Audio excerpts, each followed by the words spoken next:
السلام عليكم ورحمة الله وبركاته. ازيكم حبايبنا؟ عاملين ايه؟ يا رب تكونوا بخير.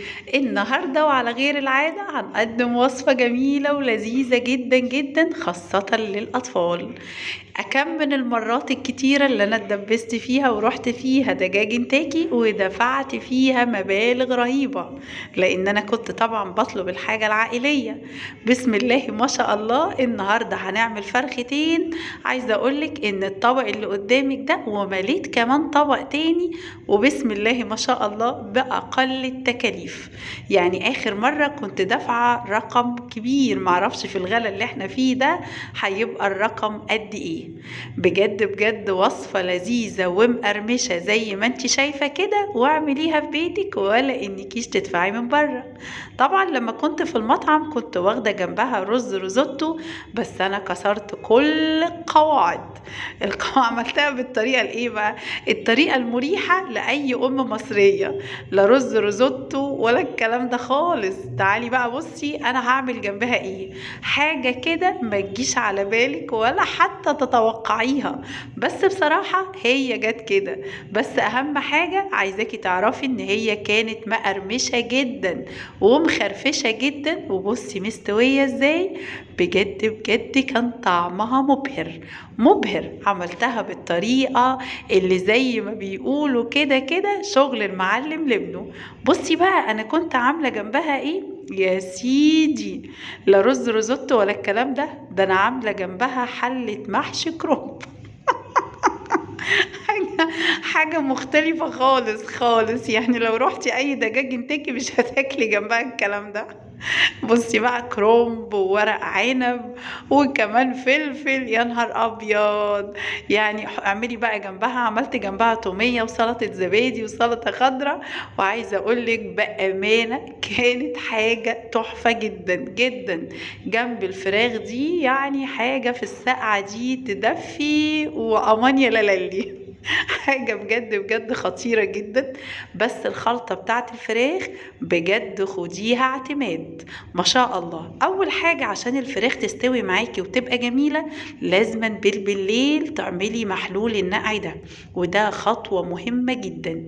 بيبقى طعمها جميل ولذيذ، وبتقدري ان انت تعمليها وبتبقى بجد بجد احلى من بره كمان. ادي الطماطمايه وكمان بصلتين، وهننزل بمعلقتين من الثوم ومعلقتين من الماجي قصدي اسفه الملح، وهنعمل كمان 3 معالق من السكر، وهنحط هنا فلفل اسود، وهنحط زعتر، وهنحط بهارات فراخ، وحطي بقى القرفه والجنزبيل وكمان الكبه الصيني، وحطي 3 4 ليمونات و3 4 معالق من الخل او اكتر كمان، وقلبي كل المحلول ده. والفراخ بتاعتك تكوني الفرخة مقطعاها على 8، وتكوني نزع الجلد منها. انا عارفة طبعا ان في ناس بتحب الجلد، بس بصراحة الجلد كده كده بيتشال، فانت هترمي الكفر. طب وليه؟ طب ما الكفر اساسا بيبقى طعمه خطير، فليه نرميه؟ نرمي الجلد ونحتفظ بالكفر اللي احنا هنعمله. الكلام ده الجميل ده كده هنسيبه لتاني يوم في التلاجة. تاني يوم في التلاجة بقى بص الفراخ محلول النقع يخليها عاملة ازاي. عايزة اقولك بجد الليمون والخل والتوابل والثوم، انا حطيت لها معلقتين ثوم في محلول النقع بيخلوها تحفة. تيجي هنا بقى للخلطة الجميلة اللي الصبح هنعملها وبرضو نحطها في التلاجة. ادي هنا 3 كوبايات من الزبادي لان انا عاملة فرختين. هنا معلقة توم باودر، بصل باودر، بابريكا، فلفل اسود، معلقتين ماجي فوري، حطيت جنزبيل وقرفة وكبة صيني. الكلام الجميل ده كله كده، وعليهم كوبايتين من اللبن، وهنقلبهم كويس جدا. ابتدي بقى كده يبقى الزبادي واللبن والتوابل، وقومي غاسله الفراخ ومصفياها، وتقومي حطاها على الكلام الجميل ده، وتقومي مدخلاها التلاجة لمدة 2 3 ساعات. تخرجيها من التلاجة بقى ابتدي اعملي الكفر. ادي كوبايتين، حطي 3 على حسب الفراخ بقى. يعني انا هنا حطيت 3 كوبايات من الدقيق، حطيت كوبايتين من النشا، وجايبه جنبي بوله ملانه ميه. انا بصراحه جايباها من الحنفيه، يعني لا هي ساقعة ولا حاجة. ابتدي بقى هنا كده من الكفر للمية لغاية ما تخلصي الكمية، وفي نفس الوقت الزيت عندنا بيقدح، ولازم الطاسة تبقى بغطا وتكون النار وسط، لان الفراخ انت حطاها نية عشان تستوي وتبقى جميلة وتبقى احسن من بتاعة بره. انا الفرخة مقطعاها على 8، والفرخة كانت 2 كيلو الا، ممكن تجيبيها كيلو ونص. انا هعمل هنا مقدار الطاسة بتاعتي، وبعدين اقوم حطاها في الطاسة، وما برضاش اعمل كمية كبيرة عشان ما يلزقوش في بعض كده. واخده بالك؟ حطيها من الكفر للمية وبعدين ترجعيها للكفر مرة تانية. الحركة دي بتخليها بجد حلوة، وبتخلي الكفر بتاعك متماسك، وتديكي نفس القرمشة بتاعت بره، نفس القرمشة والطعم. انا هنا على فكرة دي ما حطيتش عليه ولا ملح ولا اي حاجة خالص، لان انا كنت ظابطة الكلام ده في الخلطة عشان ما تبقاش حادقة. هنا الزيت بتاعي تمام كده، الزيت قدح سخن خلاص، والزيت بتاعها بيبقى غزير. هنبتدي نحط الفراخ.